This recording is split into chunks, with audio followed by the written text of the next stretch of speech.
الحمد لله نحمده ونستعينه ونستغفره ونؤمن به ونتوكل عليه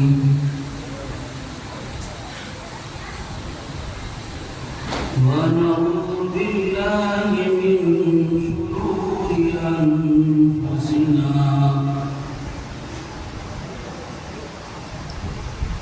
ومن سيئات أعمالنا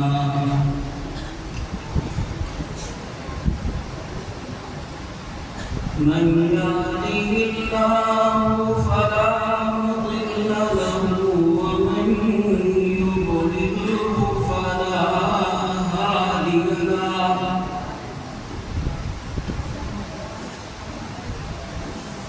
ونشهد أن لا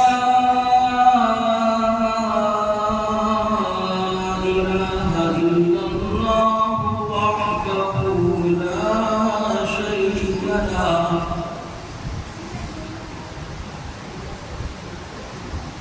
ثم نشهد أن سيدنا ونبينا ومولانا محمدا عبده ورسوله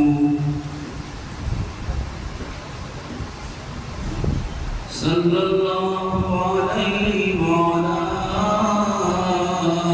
آله وأصحابه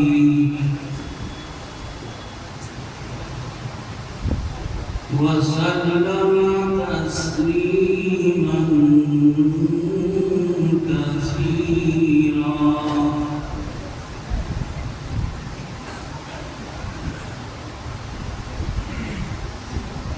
أما بعد فأعوذ بالله من الشيطان الرجيم بسم الله الرحمن الرحيم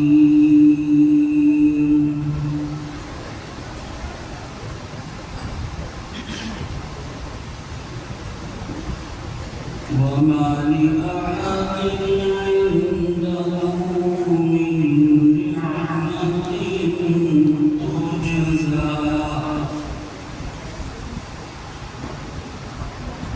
إلا ابتغاء وجه ربه الأعلى ولسوف يرضى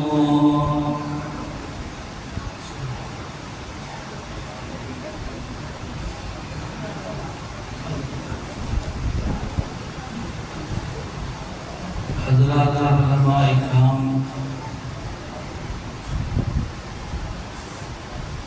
تمام مہمانان گرامی، طلباء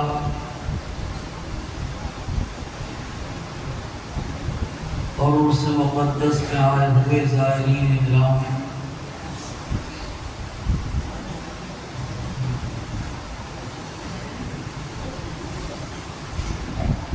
قرآن عظیم کی آیت جو میں نے آپ کے سامنے پڑھی ہے، ہر شخص کے لیے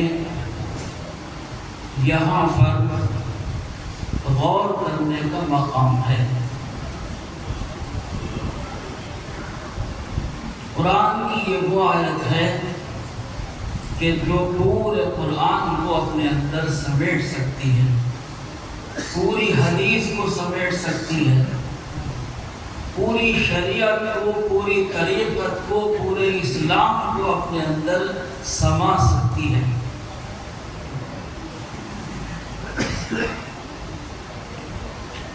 جو بھی مسلمان ہے، کلمہ پڑھنے والا ہے، وہ اپنی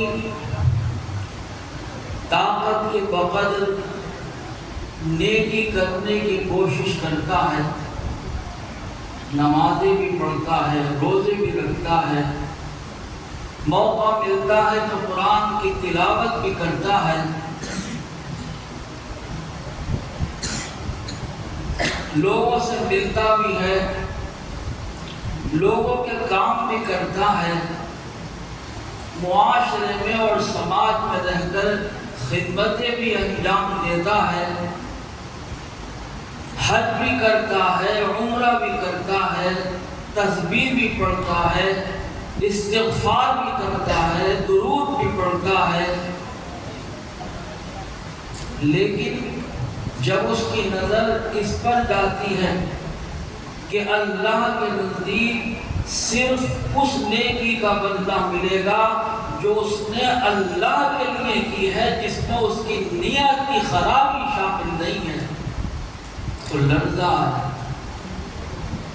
نیکیوں کے انبار ہیں، لیکن یہ انبار اور یہ ڈھیر قیامت کے دن بھی ہمارے لیے نیکیوں کے انبار ہوں گے، یا دنیا کی نیتوں پر یہ سب سارے ڈھیر نثار ہو جائیں گے اور قیامت کے دن ہمارے ہاتھ میں خالی پیالہ ہوگا۔ کیونکہ رسول پاک صلی اللہ علیہ وسلم نے یہ ارشاد فرمایا ہے، ایک بار درود پاک پڑھیے، اللہم صلی علی سیدنا و حبیبنا و نبینا و مولانا محمد مبارک وسلم۔ فرمایا کہ انما الاعمال بالنیات، مسلمانوں تمہارے اعمال کا مدار تمہاری نیت ہے۔ تمہاری نیت کیا ہے؟ تم سب نیک کام کر رہے ہو، ہم بھی نیک کام کر رہے ہیں، لیکن کون سا نیک کام کس مقصد کے لیے کیا جا رہا ہے؟ لوگوں کے لیے، لوگوں کی رضا حاصل کرنے کے لیے، فائدے کے لیے، مقصد کے لیے، یا صرف اللہ کی مرضی حاصل کرنے کے لیے؟ فرمایا کہ وَلِكُلِّ امْرِئٍ مَّا نَوَىٰ، نیت کے مطابق ملے گا ضرور۔ وَلِكُلِّ امْرِئٍ مَّا نَوَىٰ، ہر شخص کو وہی ملے گا جو اس نے نیت کی ہے۔ یعنی میں نے نیت کی کہ لوگ واہ واہ کریں، واہ واہ ہو گئی، نیت پوری ہو گئی میری۔ ہم نے یہ چاہا کہ لوگ ہماری تعریف کر دیں، تعریف بھی ہو گئی، نیت پوری ہو گئی۔ ہم نے یہ چاہا کہ ہمارا فلاں کام نکل جائے، کام پورا ہو گیا، نیت پوری ہو گئی۔ ہر نیت کا صلہ ملے گا، لیکن وہ صلہ محض دنیا میں رہ جائے گا یا بات بننے کے قبر میں بھی ہمارے ساتھ ہوگا۔ فرمایا کہ وَمَا لِأَحَدٍ عِندَهُ مِن نِعْمَةٍ تُجْزَىٰ، صرف رضا الہی کے لیے جو ہے وہی تو اللہ کے پاس ہے، اور جو کسی اور کی رضا کے لیے ہے وہ دنیا کی رضا میں شامل ہو گیا اور آپ کو مل گیا۔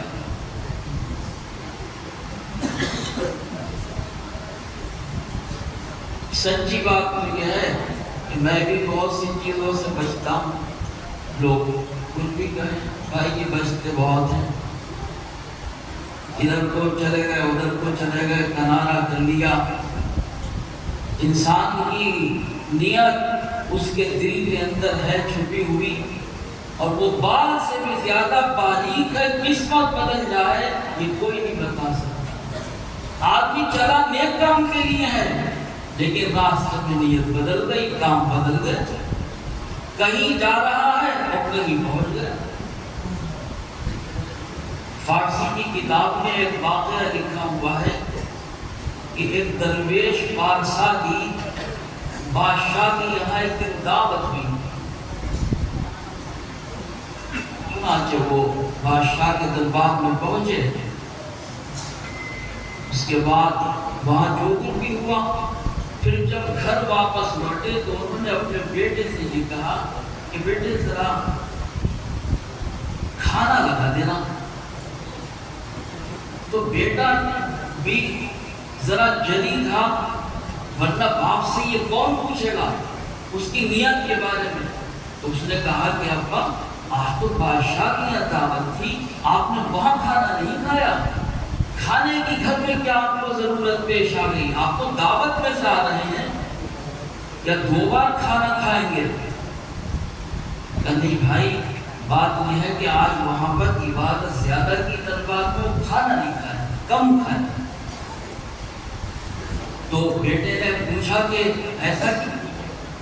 وکان آیا، یہ بھی کسی کام میں آئے گا، یعنی بادشاہ ہماری نیکی سے متاثر ہوگا تو کل کو ہمیں کسی عہدے سے نوازے گا یا جو بھی کچھ ہوگا، اس لیے اس پر اثر ہو، عبادت اس کے دربار میں زیادہ کی اور کھانا کم کھایا، اس لیے کھانا لگا دیا۔ سادی صاحب نے اس حکایت کو نقل کرتے یہاں ایک فارسی کا شعر کہا کہ ترسم نہ رسی بقاب اے عرابی، ترسم نہ رسی بقاب اے عرابی، تیرا کے تو می روی کا ترکستان اس، اے عرابی اس راستے پہ تو چل رہا ہے، مجھے خطرہ یہ ہے کہ ایران کے تم روی جس راستے کو تو جا رہا ہے یہ عرب کا نہیں، یہ ترکستان کا راستہ ہے، تجھے وہاں پہنچا دے گا، کہیں کا چلا کہیں پہنچ جائے اور اس کو پکڑ۔ یہ بزرگان دین کی جو زندگی ہے، مولوی صاحب فرما رہے تھے کہ انہوں نے اپنے آپ کو چھپایا۔ چھپانے کا مطلب آپ سمجھے؟ میں سمجھا، لوگ تو چاہتے ہیں کہ ہمارا چرچا ہو، چھپانے کا کیا؟ نیکی ہے تو اس کو ظاہر کرو، لوگ جمع ہو۔ لیکن انہوں نے یہ سوچا کہ جمع ہونے میں اگر کام خراب ہو گیا تو کہیں ایسا نہ ہو کہ جو ملے وہ بھی ہاتھوں سے چلا جائے، اس لیے ایک طرف کو پڑے ہوئے خاموشی سے اللہ اللہ کیے چلے جاؤ، جس دن خاتمہ ایمان پر ہو جائے گا پھر سوچیں گے کہ اس دن نیت کا کیا ہوگا۔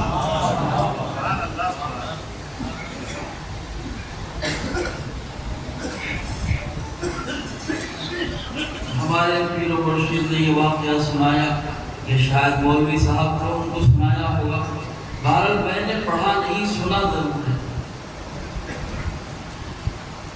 کہ ایک ملا تھے اور ایک عورت ان کو چھیڑتی تھی، اور جب وہ نکل کر جاتے تھے تو اپنی چٹیا پکڑ کے کہتی تھی کہ ارے ملا، تیری اس داڑھی سے تو میری یہ چٹیا اچھی ہے، اور کسی نے اس میں یہ کہا تھا کہ ارے میرے بیل کی پونچھ اچھی ہے۔ ملا کی سنتے تھے تحش تو آتا تھا کہ ایک عورت ان کو یہ تانا دے کے کہہ رہی ہے، مگر پھر یہ سوچتے تھے کہ اگر اس کی بات صحیح ہوئی تو ہم تو گئے میں داڑھی کے دوزخ میں اور یہ گئی جنت میں اپنی چٹیا کے ساتھ، تو اس کی بات صحیح ہو رہی ہے۔ جب سنا صبر کر لیا، جب سنا یہ سوچ کے صبر کر لیا کہ خاتمہ ایمان میں ہو جائے گا، اللہ نہ کرے اگر یہ خاتمہ ڈگمگا گیا تو پھر کیا ہوگا، نیت بگڑ گئی تو کیا ہوگا۔ وہ روز جب گزر رہے ہیں، وہ کہہ رہی ہے، وہ سن رہے ہیں، ایک دن ملا کا انتقال ہو گیا، ان کا جنازہ جا رہا ہے، عورت نے پوچھا ہے کون مر گیا؟ ارے وہ ملا مر گیا۔ اچھا، دروازے پر آ کر کہنے لگی ارے ملا مر گیا تو؟ ارے یہ تیری داڑھی سے تو یہ میری چٹیا اچھی ہے۔ ملا ایک دم اٹھ کر بیٹھ گئے اور داڑھی پہ ہاتھ مار کر کہا کہ ارے الحمدللہ تیری چٹیا سے یہ داڑھی لاکھ کر کے بہتر ہے، اور یہ کہہ کر لیٹ گیا اور جنازہ چلا گیا کہ خاتمہ ایمان۔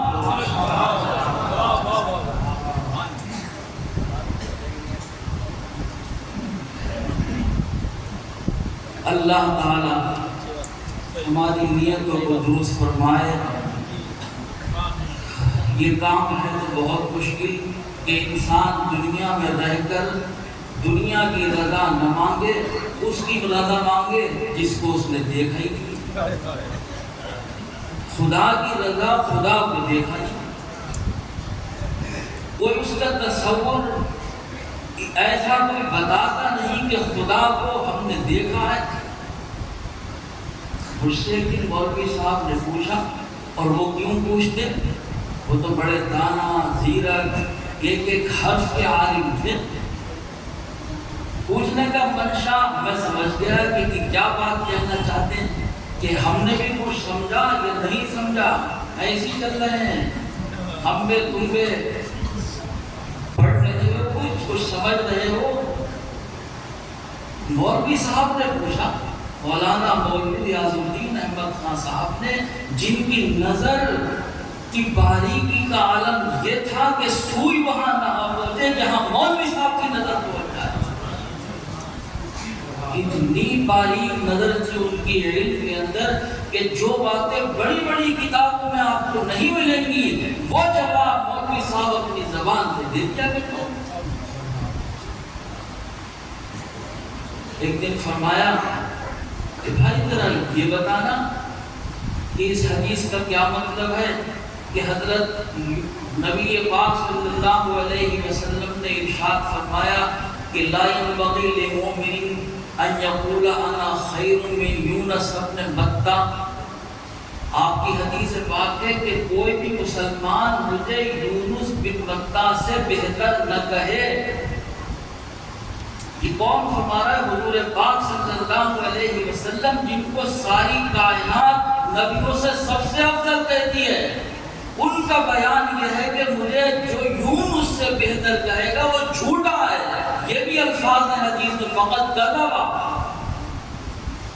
عام طور سے اس کا جواب کتابوں میں بھی یہی ملتا ہے کہ بھائی رسول اللہ کی خاکساری ہے۔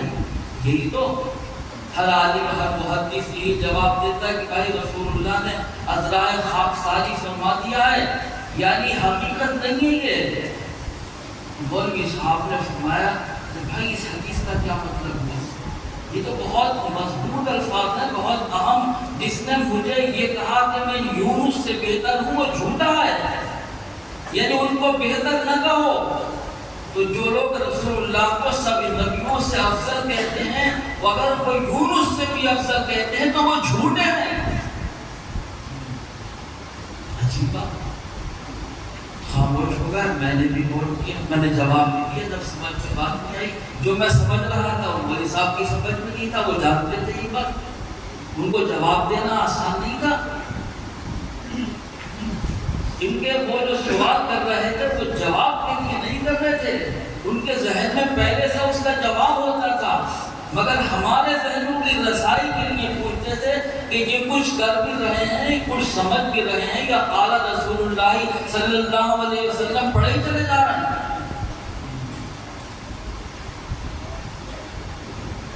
فرمایا کہ بھائی میں تو یہ سمجھا کہ ایک مرتبے میں حضرت یونس علیہ السلام کا رتبہ حضور کی برابر ہے، اور وہ اس وجہ سے ہے کہ جب اللہ تعالیٰ نے ان کو مچھلی کے پیٹ سے باہر کیا اور وہ پھر صحیح سالم ہو کر اپنی بستی میں لوٹ کر آئے، تو قرآن نے ان کے بارے میں یہ کہا تھا کہ فَأَرْسَلْنَاهُ إِلَىٰ مِائَةِ أَلْفٍ أَوْ يَزِيدُونَ۔ ہم نے یونس کو 1,00,000 سے زیادہ لوگوں کا نبی پھر بنا دیا، یعنی ان کی وہ خطا معاف کی گئی جس کی وجہ سے ان کو مچھلی کے پیٹ میں جانا پڑا اور لا الہ الا انت سبحانک انی کنت من الظالمین پڑھنا پڑا۔ پھر اللہ نے ان کو معاف کیا اور ان کو 1,00,000 سے زیادہ لوگوں کا نبی بنایا۔ مولوی صاحب نے فرمایا کہ تاریخوں میں لکھا ہوا ہے کہ رسول پاک صلی اللہ علیہ وسلم کی وفات کے وقت 1,40,000 تقریباً صحابہ آپ کے ہاتھ پر بیعت ہو کے صحابی ہو چکے تھے۔ تو 1,00,000 سے زیادہ ان کے ماننے والے بھی اور 1,00,000 سے زیادہ یونس علیہ السلام کے ماننے والے بھی۔ اس لیے حضور نے فرمایا تھا کہ اس معنی کر کے میرا رتبہ یونس کی برابر ہے، اگر کوئی مجھے ان سے افضل کہے گا تو وہ آدمی جھوٹا ہوگا۔ یہ رسائی، یہ گہرائی کیا آپ کو کسی کتاب میں ملے گی؟ آپ بخاری شریف کی حدیث کے جتنے حاشیے ہیں، جتنی شرح ہیں، سب پڑھ لیں گے، لیکن ہر ایک نے دوسرے کی بات نقل کے یہ کہہ دیا کہ رسول اللہ کی خاکساری کی بات ہے۔ یہ حقیقت پہ مبنی ہے، خاکساری پہ مبنی نہیں ہے۔ بہرحال کی بات بیچ میں آ گئی، اور دوسری بات کرنا تھی کہ مولوی صاحب نے مشکات شریف ان کے گھر میں موجود رہتی تھی. دیکھو یہ طلبا بیٹھے ہوئے ہیں، ہم بھی ہیں. مولوی صاحب کا علم تازہ تھا اور ہمارا علم باسی ہے. ہمارا حل کیا ہے؟ ہم کتاب میں ایک چیز پڑھ رہے ہیں، رمضان کی کتاب پڑھیں گے جو 5 مہینے کے بعد آئے گا. ابھی رمضان شریف نہیں آیا ہے، 5 مہینے کے بعد رمضان شریف آئے گا اور اس کی ساری حدیثیں ابھی ہم پڑھ لیں گے. جب رمضان آئے گا سب بھول لیں گے. یہ ہوتا ہے، پڑھ رہے ہیں بھول رہے ہیں. مولوی صاحب بھی فرماتے تھے یہ علم نہیں ہے جو تم نے پڑھا، تم نے تو 1 سال پہلے اس کے بارے میں پڑھا جس کا وقوع 1 سال کے بعد ہوگا. تمہارے ذہن میں اس کے بارے میں کیا بات ہے؟ کچھ بھی نہیں ہے. دیکھو علم وہ ہے، جاؤ میری لائبریری اس میں سے الماری میں سے کتاب لے جاؤ اور اس میں دیکھو کہ کیا لکھا ہوا ہے. یہ تمہارا علم تازہ ہے. جو بات تمہارے ذہن میں ابھی آئی ہے، اگر رات کے 3 بجے بھی آئی ہو تو کتاب سے، الماری سے کتاب نکال کے دیکھ لو کہ تمہارا علم زندہ ہے، یہ تازہ ہے. اور جو تم نے 6 مہینے پہلے پڑھ لیا اور اس کی ضرورت پیش آئے گی 6 مہینے کے بعد، یہ باسی علم ہے. روٹی گندی پرسوں کی آج کھا لی، یہ باسی روٹی ہے. یہ ان کا علم زندہ اور تازہ. ان کو رات کے اگر 2 بجے کے بعد کوئی بات یاد آئی تو اٹھے اور کتاب نکال کے انہوں نے یہ دیکھا کہ اس میں لکھا کیا ہے، قرآن کی اس آیت میں کیا لکھا ہے، حدیث میں کیا لکھا ہے، حاشیے میں کیا لکھا ہے. بھائی ذرا کتاب لانا، کتاب لے کر آئے. اس کا کیا مطلب ہے؟ ان تعبد اللہ کانک تراہ فإن لم تکن تراہ فإنہ یراک. یہ ایک حدیث ہے پوری، یہ حضرات علماء سب جانتے ہیں. اس کو حدیث تعلیم مسئلہ بھی کہتے ہیں. ایک بڑی حدیث ہے جس کے اندر کئی چیزوں کا ذکر ہے کہ یہ اسلام کیا ہے، ایمان کیا ہے. تو اس وقت بات بتانے کی ضرورت نہیں ہے، صرف ایک بات ہے کہ جس شخص نے آ کر یہ پوچھا کہ یا رسول اللہ ایمان کیا ہے، کسی نے بھی نہیں پوچھا آج تک. ہم مومن ہیں تو کہا کہ نہیں ایمان کو پوچھیں. اسلام کیا ہے؟ اس کے بعد پوچھا یا رسول اللہ احسان کیا ہے. جگہ جگہ قرآن عظیم میں یہ ذکر ہے کہ اللہ تعالیٰ کسی محسن کا اجر ضائع نہیں کرتا. ان اللہ لا یضیع اجر المحسنین والذین آمنوا اتقوا به هم محسنون. اور اس طرح کی قرآن میں بہت سی آیتیں جہاں احسان کا لفظ آیا. احسان کے کیا معنی ہے؟ ہم نے کہا کہ بھائی آپ نے میرے ساتھ احسان کر دیا اور میں نے آپ کے ساتھ احسان کر دیا، اس کا مطلب احسان ہے. ہم نے یہ چیز آپ کو دے دی، آپ نے ہمیں دے دی، اس کا نام احسان ہے. حضور نے یہ نہیں فرمایا کہ احسان اس کا نام ہے.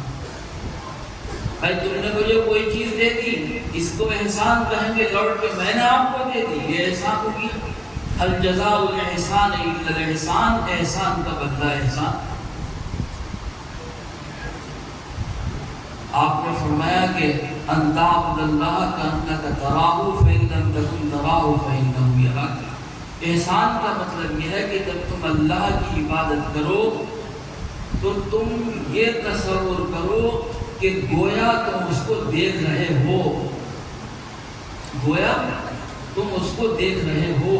فإن لم تکن تراہ فإنہ یراک. اور اگر تم یہ تصور اپنے ذہن میں پیدا نہیں کر سکتے کہ تم خدا کو دیکھ رہے ہو تو خدا تو تمہیں دیکھ ہی رہا ہے ہر وقت. احسان کا مطلب یہ نہیں ہے کہ خدا تمہیں دیکھ رہا ہے. احسان کا مطلب یہ ہے کہ تم یہ سمجھو کہ تم خدا کو دیکھ رہے ہو. یعنی یہ کہ تم یہ تصور کرو کہ تمہیں خدا دیکھ رہا ہے. مولوی صاحب نے پوچھا بھائی اس کا کیا مطلب ہے؟ مطلب تو واضح ہے مگر یہ واضح نہیں ہے. وہ یہ پوچھنا چاہ رہے تھے کہ کاننا کا تراہو کا کیا مطلب ہے. یہ تشبیہ جو ہے کاننا کا تراہو، آج تک تم نے خدا کو دیکھا ہے؟ صاحب نہیں دیکھا ہے. برسے ہو گئے اس کی عبادت کرتے کرتے، رکوع بھی کر لیے، سجدے بھی کر لیے، نمازیں بھی پڑھ لی، ہزاروں بار سر اس کے آگے جھکا دیا، اٹھا لیا. ارے بھائی خدا کو کبھی تم نے دیکھا؟ صاحب نہیں دیکھا. تو کائے کے لیے اس کی عبادت کر رہا ہو جس کو کبھی تم نے دیکھا ہی نہیں ہے؟ تمہیں پتا ہے تو خدا ہے؟ ہاں صاحب، کانک تراہو، گویا کہ تم اسے دیکھ رہے ہو۔ گویا میں کیا چیز ہے؟ یہ تشبیہ تو ہے، یہ کہاں ہوگی مکمل؟ گویا کہ گویا کیا چیز ہے؟ قرآن میں دوسری جگہ فرمایا کہ لیسا کمثلہ شیء، اس جیسی نہیں، اس جیسے کے جیسے بھی کوئی چیز نہیں ہے۔ لیسا کمثلہ، مثل بھی نہیں ہے اس کا، یعنی اس کے مثل کی طرح بھی کوئی چیز نہیں ہے۔ دو تشبیہ ہیں، ایک جگہ کاف بھی اور مثل بھی۔ لیسا کمثلہ شیء، جس کو قرآن نے یہ کہا ہے کہ لیسا کمثلہ شیء، اس کو حضور نے یہ فرمایا کانک تراہو، تو اسے گویا دیکھ رہے ہو۔ نہیں بھائی، گویا کا کیا مطلب؟ اللہ کا حکم اللہ جانا تمہارے منہ سے، مانا تمہارے منہ سے۔ گویا کا کیا مطلب؟ اب بھائی اس حدیث کو حل کرتے رہو کہ گویا کا مطلب کیا ہوا۔ گویا میں کیا چیز آئے گی دنیا میں؟ آپ کی طرح خدا نہیں بھائی، مولوی صاحب کی طرح گویا، ارے بھائی گویا بادشاہ کی طرح، گویا کس کی طرح؟ یہ بتائیے، یہ گویا کا کیا مطلب ہوا؟ کانک تراہو، گویا آپ اسے دیکھ رہے ہیں، ہم کسے دیکھ رہے ہیں؟ میں نے یہ کہا کہ صاحب میری سمجھ میں تو پیر آیا، بولے ٹھیک کہا، بس یہی مطلب ہے اس کا کہ آخری درجے میں پیر ایسا ہو سکتا ہے کہ گویا اور خدا ہے، کیونکہ رسول اللہ صلی اللہ علیہ وسلم گویا ہوگا۔ اب حضور کو بھی نہیں دیکھا، کس کو گویا کہیں؟ کس کا تصور کریں نماز میں؟ بھائی علی کا کر لو، بھائی علی کو بھی کب دیکھا ہے؟ وہ پیر اول ہے تمام ہم سب کے، ساری کائنات کے سلاسل کے، تو علی کو بھی کب دیکھا؟ ارے بھائی امام حسن کا کر لو، وہ بھی تو تمہارے پیر ہیں، ارے بھائی ہم نے حضرت ان کو بھی کب دیکھا؟ حسین کا کر لو، صاحب ان کو بھی نہیں دیکھا ہے۔ ارے غوث اعظم کا تصور کر لو، بھائی غوث اعظم کو بھی ہم نے کب دیکھا ہے؟ جب میں نے یہ سلسلہ شروع کیا تو آخر میں جا کے بات کی بنی کہ کسی کو کہا کانک تراہو، اگر تم نے پیر کا بھی تصور کر لیا تو خدا کا گویا ہو جائے گا، کیونکہ اس سے زیادہ بہتر دنیا میں کوئی دوسری تشبیہ نہیں ہو سکتی۔ یہ بزرگان دین جو ہے اس گویا پہ پوری زندگی گزار چکے ہیں،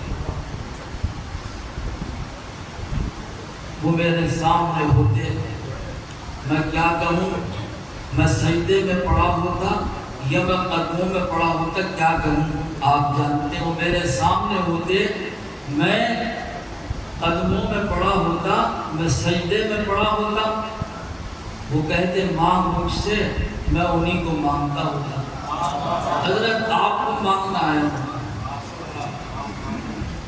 ساری دنیا چھوڑ کے، سب کچھ ترک کر کے آپ کو مانگنے آیا ہوں۔ ارے بھائی تم غلط فہمی میں ہو، میں مانگنے کی چیز نہیں ہوں۔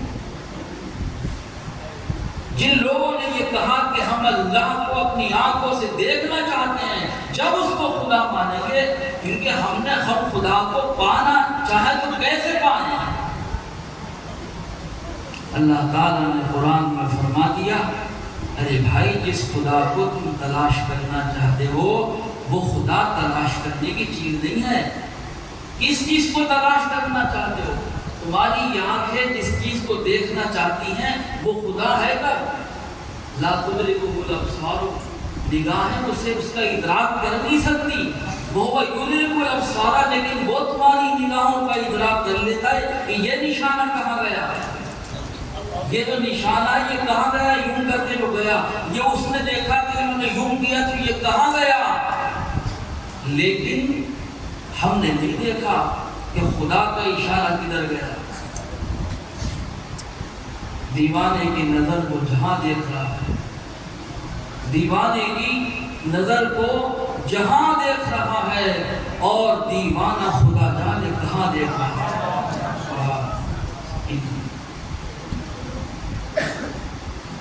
پوری زندگی اس پر گزار دی، اللہ رب العزت کی ذات گرامی کسی نگاہ میں نہیں آ سکتی، اس نے اپنے رسول پاک صلی اللہ علیہ وسلم کو دنیا میں بھیج دیا اور یہ فرما دیا کہ جس نے ہمارے رسول کے ہاتھ پر ہاتھ رکھ کے بیعت کر لی اس نے اللہ سے کر لی۔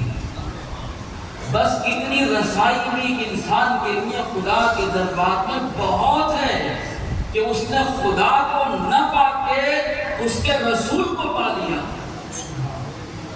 ان الذین یبایعونک، اے محمد الرسول اللہ جو آپ کے ہاتھ پر بیعت کرتے ہیں، یبایعون اللہ، وہ اللہ سے بیعت کرتے ہیں۔ اللہ تبارک و تعالیٰ اپنا ہاتھ، اپنا دست کرم تمہاری بیعت کے لیے نہیں بڑھائے گا، یہ ہمارے رسول ہیں، ان کے اوپر سب کچھ نثار ہے، جو ان تک پہنچ جائے گا وہ سمجھ لے کہ وہ خدا تک پہنچ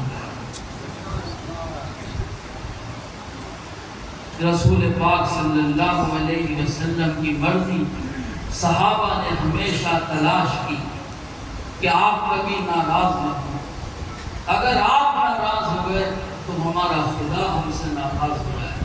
ہم کس کو تلاش کریں گے جب ہمارا آقا اور ہمارا رسول ہی ہم سے ناراض ہو رہا ہے۔ حضرت عمر رضی اللہ تعالیٰ عنہ اس سناک انسان تھے، بات صاف و کڑوی کہتے تھے، ان کا ایک مزاج تھا اور ان کی عادت تھی، وہ عادت آپ کے ساتھ بھی تھی، ان کے ساتھ بھی تھی، لیکن بعد میں جب ان کو یہ احساس ہو سکا کہ یہ میں نے آقا کے دربار میں کیا کہہ دیا تو لرز جاتے تھے، زمین پیروں سے نکل جاتی تھی اور آ کر حضور سے معافی مانگتے تھے کہ یا رسول اللہ میری زبان سے اگر کچھ آپ کی شان میں نکل گیا ہو تو مجھے معاف کرنا۔ منافق کا انتقال ہو گیا، عبداللہ بن ابی کا، حضور نماز کے لیے تشریف لے چلے، راستے میں آ گئے، علیہ السلام نہاکا مصلی علی منافق، یا رسول اللہ آپ منافق کی نماز پڑھانے جا رہے ہیں، اللہ نے آپ کو منع کیا ہے۔ روکنے لگے، آپ نہیں جائیں نماز پڑھانے، علیہ السلام نہاکا، اللہ نے آپ کو جب منع کیا ہے تو آپ کو نہیں جانا چاہیے۔ قرآن میں ان کے بارے میں یہ ہے کہ اگر ان کے لیے 70 بار بھی آپ اللہ سے مغفرت مانگیں گے تو مغفرت نہیں ہوگی، یہ بھی کہا انہوں نے۔ حضور نے فرمایا ٹھیک ہے بھائی، وسازید والا سبینہ، عمر اگر تو کہتا ہے تو میں 70 سے زیادہ مانگوں گا، اور یہ کہہ کہ پھر وہ آگے بڑھ گئے، تو وہ ہٹ گئے، انہوں نے یہ سوچا کہ یہ اللہ کا فیصلہ ہے اور رسول اللہ کے فیصلے کا پابند ہے، وہ کسی کے فیصلے کا محتاج اور پابند نہیں۔ بعد میں احساس ہوا میں نے یہ کیا کیا، رو گئے، لرزہ آ گیا، یا رسول اللہ مجھے معاف۔ یہ سلسلہ بڑھتے بڑھتے بڑھتے بڑھتے 1400 برس کے بعد آج کہاں پہنچا، کتنے شاخیں آ گئی، کتنے سلسلے آ گئے، کتنے لوگ اس درمیان میں پیدا ہوئے اور کتنے لوگ ان سے وابستہ ہوئے، لیکن جس کے ہاتھ میں اپنے آقا کا ہاتھ ہے وہ اپنی جگہ ایک مضبوط ہے، سلسلہ ہے وہ،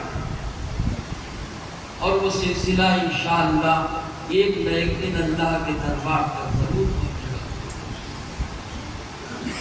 مولوی صاحب نے فرمایا ارے بھائی اس سے تو ہمارا سلسلہ اچھا ہے، ایک جگہ دیکھو ایک پیر جو ہے وہ اپنے مرید سے مرید نہیں ہوا ہے اور سلسلہ چل رہا ہے، لیکن ہمارے سلسلے میں کوئی شخص اب تک ایسا نہیں گزرا ہے جو اپنے پیر سے زندگی میں بیعت نہ ہوا ہو۔ انہیں لوگ کہتے ہیں برکٹا سلسلہ ہے، اس میں بیچ میں انقطاع ہے، یہ فیض نہیں ہوگا۔ مولوی صاحب نے ایک اہم سلسلہ مجددیہ کے بارے میں تحقیق کرتے ہی بتایا تھا کہ ان سے پوچھ لو کہ تمہارے سلسلے میں یہ انقطاع کیوں ہے، لیکن اس کا جواب آج تک کوئی نہیں دے سکا۔ یہ بیان بتایا کہ بھائی ہمارا سلسلہ اللہ کے کرم سے ٹھیک ہے، اور ایک جگہ آ کر یہ مسئلہ پیدا ہوا آپ جانتے ہیں۔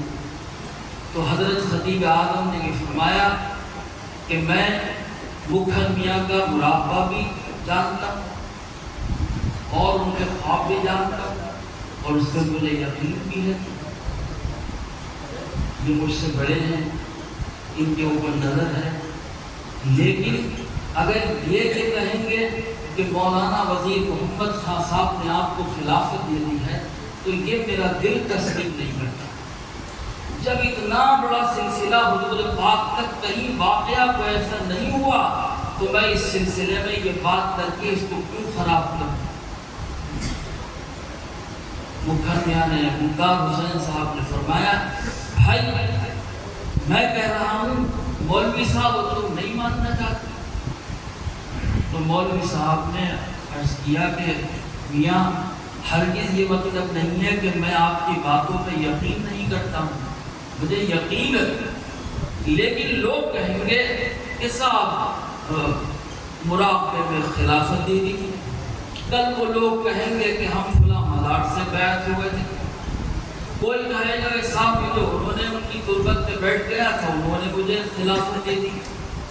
یہ خلافتیں اچھی نہیں ہیں۔ رسول پاک صلی اللہ علیہ وسلم نے جب علی کو خلافت دی تھی، جب فاطمہ کو، جب حسن کو، جب حسین کو، تو سب کو ایک چادر میں لے کر آؤ، علی تو بھی آ، فاطمہ تو بھی آ جا، حسن تو بھی آ اور حسین تو بھی آ۔ اس کے بعد فرمایا اللہم ہؤلاء اہل بیتی، اے میرے مولا یہ سب میرے گھر والے ہیں، مجھے ان سے بے پناہ محبت ہے، جو ان سے محبت کرے تو بھی ان سے محبت فرما۔ یہ بالکل صراحت کے ساتھ جو فیض دیا ہے اس فیض کو صراحت کے ساتھ آج تک منتقل دیا جا رہا ہے۔ یہاں آنے کے بعد جب یہ مسئلہ پیدا ہوا تو میاں صاحب خاموش ہوئے اور اس کے بعد فرمایا کہ اچھا اگر میں تمہیں خلافت دے دوں تو کہاں میں مان لوں گا، مجھے یہ سننا گوارا ہوگا کہ میں آپ کا خلیفہ ہوں، لیکن یہ سننا گوارا نہیں ہوگا کہ میں قوم کا خلیفہ ہو گیا ہوں۔ یہ فیض سلسلہ و سلسلہ حضرات تک منتقل ہوتا رہا ہے، اور اگر لوگ اچھے ہیں تو ہوتا ہی رہے، شعبہ اگر نہیں آیا، کوئی اگر ہوا پرستی نہیں آئی، اگر دنیا داری نہ آئے، اگر ہماری نیتیں بھی اپنی جگہ درست رہیں۔ میں تو بہت معمولی آدمی ہوں، بزرگوں کی جوتیاں سیدھی کی ہیں میں نے اور کچھ نہیں کیا ہے، لیکن مولوی صاحب کی جو باتیں تھیں اس میں ایک بات یہ آتی تھی، ارے بھائی تم نے تو بہت نام پیدا کر لیا، بڑی شہرت کمالی، اللہ کیا تمہیں تمہارے لیے کیا ہے، بس سب کچھ ختم ہو گیا، بس ایک بات اور ایک جملہ کہ تم نے بہت کچھ کر لیا، لیکن تمہیں جس اللہ سے طلب ہے تمہیں اس سے کیا ملا؟ کا مطلب یہ کہ تمہیں طلب بزرگوں سے تھی، اللہ سے نہیں تھی، اللہ سے ہوتی تو اللہ کی رضا تلاش کرتے۔ قرآن کی آیت جب میرے ذہن میں آتی ہے تو میں قرار کر لیتا ہوں، بھائی نیت جگمگا جاتی، ایک لمحہ لگا ادھر سے ادھر۔ ایک شخص مولوی صاحب کے پاس آیا، کہا کہ مولوی صاحب میں نے اپنے والد کو خواب میں اچھا نہیں دیکھا۔ تو مولوی صاحب نے فرمایا بھائی تو ان کی فاتحہ دکھا دے، ان کو ثواب نہ بتا۔ ٹھیک ہے، وہ فاتحہ کا اہتمام کیا، ثواب پہنچا دیا۔ پھر کوئی دن کے بعد وہ شخص آیا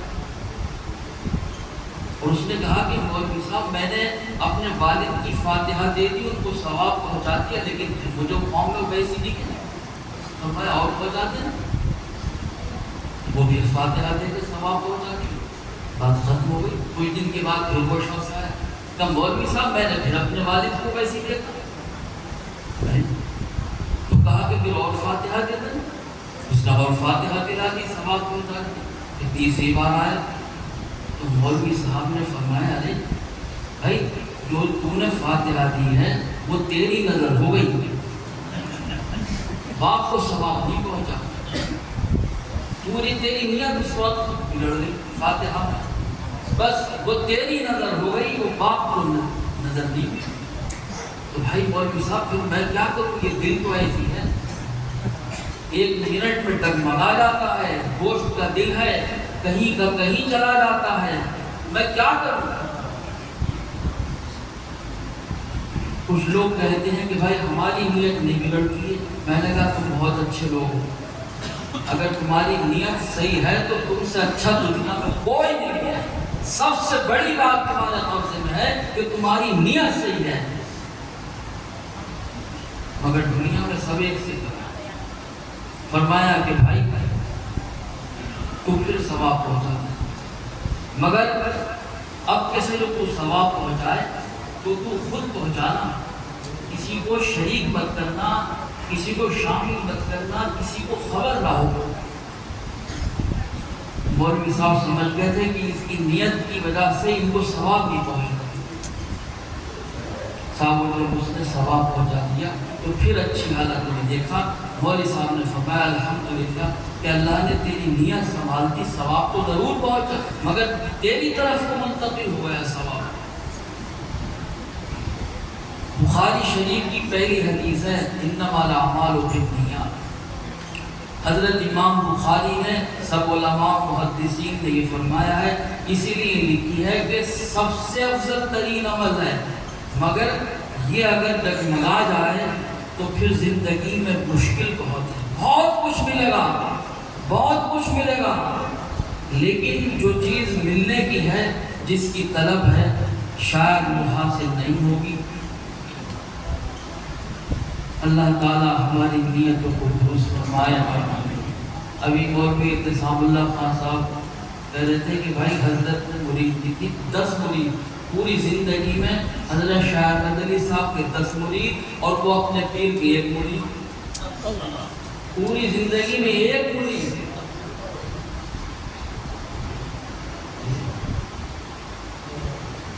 ارے احمد علی ذرا آ جانا، آج ہمارے گھر پہ بیوی سے کہہ دیا روٹی پہ دال لگ کے کھلا دینا، احمد علی آ کے فقیر کی طرح روٹی مانگے گا، منع مت کر دینا۔ اب کیسے انکار کریں، گئے تو خود تھے شاہ امام الدین خان صاحب کے پاس مانگنے کے لیے، بھائی اس سے تو بھاگ نہیں سکتے، اللہ مددگار ہے، یہ کام بھی کیا، فقیر بھی ایک دن کے بنے، حضرت نے جو حکم دیا ہے پورا کرنا ہی ہے بھائی، کیونکہ انہی سے اللہ کا راستہ ملے گا، اور اگر یہاں سے واپس چلا گیا تو پھر خدا اور خدا کا راستہ نہیں مل سکے، اللہ کی یہی مرضی ہے۔ بہت سے بزرگوں کے بارے میں ہم نے پڑھا، آپ نے سنا، ہم نے بھی سنا، یہاں سے وہاں تک چلے، وہاں سے یہاں تک چلے، پھر لوٹ کے وہیں پہنچ گئے۔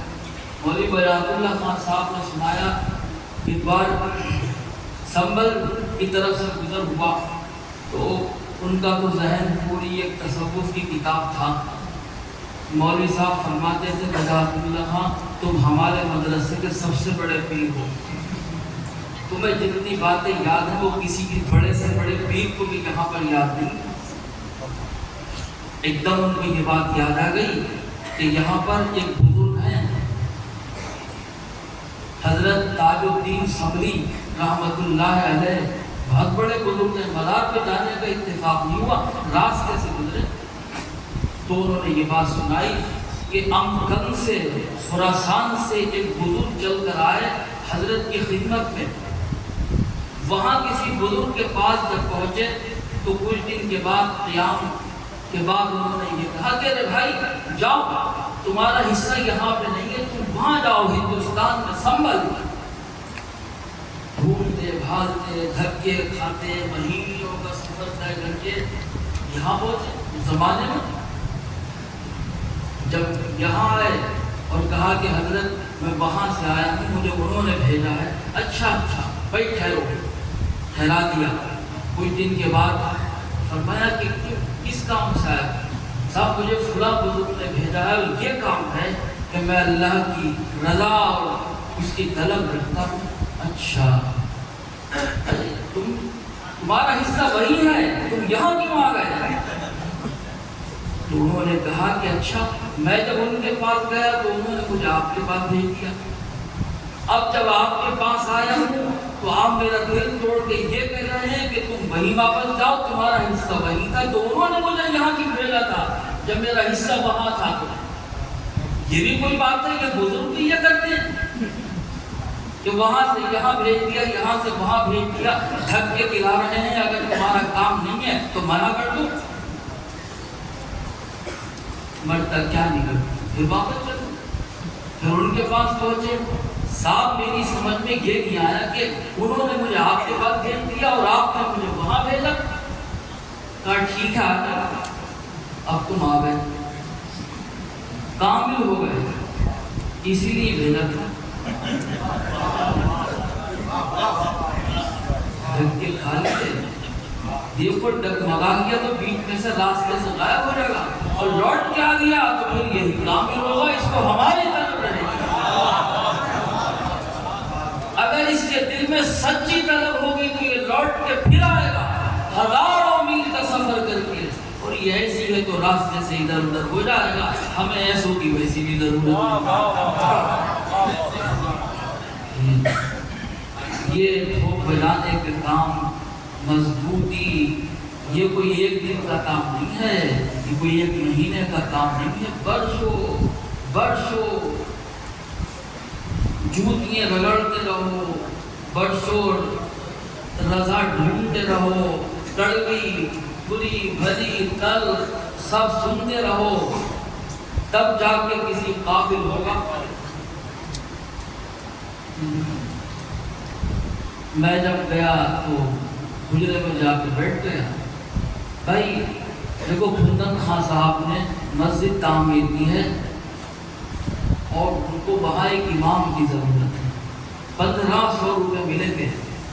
1994 کی بات ہے، 1994 میں امام کو 200 روپے ملتے تھے مسجد کا وظیفہ، میں بھی ضرورت مند تھا، بھائی 1500 روپے ملیں گے، انہوں نے مجھ سے امام مانگا ہے، میں چاہتا ہوں، میں نے یہ سوچا کہ تمہیں 1500 روپے ملیں گے تم چلے جاؤ۔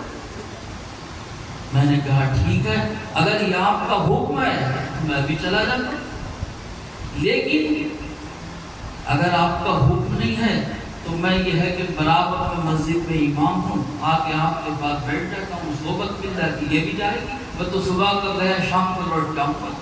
اچھا یہ ہے تو صحیح۔ ان کو یہ دیکھ نہیں تھا کہ یہ بیچ میں سے اگر راستے میں سے غائب ہو گیا تو ہو گیا، اس کی ہمیں ضرورت بھی نہیں ہے، اور اگر لوٹ کے آ گیا تو پھر اس کا ریاض مکمل ہو گیا۔ چلو ٹھیک ہے۔ حافظ شاہ امان اللہ صاحب کی زندگی میں 2 امتحان ہوئے، یہ حافظ صاحب جو بنے ہوئے یہ ایسے نہیں بنے، ہم نے تو بہت مزے کی کھالی، مزے کے کپڑے پہن لیے، مزے کے جلسے سن لیے اور کر لیے، مگر جو لوگ اس راستے سے گزرے ہیں ان سے پوچھو کہ کس قدر اس تکلیفیں، دقتیں، پریشانیاں۔ 2 باتیں تھیں جس نے پیر و مرشد کا دل جیت لیا تھا، اور پھر اس کے بعد دل جب بھر آیا تو فرمایا جمال اللہ جا تیری پرواز بہت ہوگی، تو کامیاب ہو گیا، تجھے نہ شادی کی تلاش ہے نہ تجھے دولت کی تلاش ہے، یہ 2 امتحان ہیں۔ شادی کی تلاش تھی، ضرورت تھی، جوان تھے، بھرے ہوئے تھے، اور پیر نے کیا کہا جب ان کے پاس پہنچے، ارے بھائی شادی نہیں ہو تو مسائل حیض پڑھنے سے بھی کیا فائدہ۔ ایک دن فرمایا جمال اللہ تو فقیر آدمی ہے، کہاں کا رہنے والا، کہاں آ گیا ہے، تیرا گھر نہ در نہ کوئی عزیز، تجھے کیمیا بنانا سکھا دیں گے، سونا بناتا رہنا، بیچتا رہنا، گزارا کرنا۔ آنکھوں میں آنسو، حضرت اگر کیمیا لینا ہوتی تو کسی کیمیا گر کے پاس، سونار کے پاس چلا جاتا، آپ سے تو صرف فقیر اللہ مانگنے آیا ہے، اللہ کی طلب ہے اور کوئی طلب، بس کام۔ بہت سی مثالیں ہیں زندگی میں ایسی حضرت شاہ احمد علی خان صاحب رحمۃ اللہ علیہ کی زندگی کا جب تصور کرو تو ایسا لگتا ہے کہ جیسے کوئی ایک گوشے میں بہت ہی زیادہ اللہ کی ذات میں کھویا ہوا کوئی بزرگ ہے، جسے کوئی دنیا کی طلب نہیں ہے، جسے کوئی تلاش نہیں ہے، جسے کوئی بھی نام نہیں چاہیے، فاقوں پر فاقے ہو رہے ہیں، دنیا اپنے ہاتھ میں مال لیے کھڑی ہے، کوئی پیسہ لیے کھڑا ہے، کوئی روٹی لیے کھڑا ہے، کوئی دودھ لیے کھڑا ہے، حضرت میرا دودھ پی لو۔ ارے بھائی یہ قسم جو کھا لی ہے تو خدا سے یہ وعدہ کیسے توڑوں؟ تمہارا دودھ پی کے یہ زیادہ لے کر آئیں گے۔ ایک عورت آ گئی، ان کو پتہ چل گیا کہ مولوی صاحب چائے پیتے ہیں، 7 تھیلیاں دروازے پہ لے کر آ گئی۔ بمبئی کی رہنے والی، دروازے پہ دروازہ ٹوٹ دیا، دروازے کو پورا محلے کے لوگ جمع ہو گئے، کیا ہو گیا؟